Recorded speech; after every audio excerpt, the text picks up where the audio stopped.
श्रीगणपतिताळम्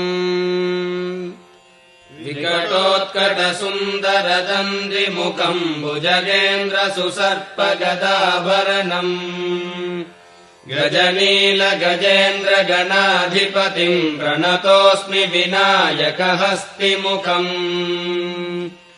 सुरसुरगणपतिसुन्दरकेशम् ऋषिगणपतियज्ञसमानम् भव भव गणपति पद्मशरीरम् जय जय गणपति दिव्य नमस्ते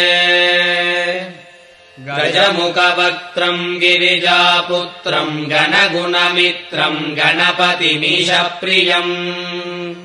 करधृतपरशुम् गङ्गणपाणिम् कबलितपद्मरुचिम् सुरपतिवन्द्यम् सुन्दरनृत्तम् सुरचितमणिमकुटम्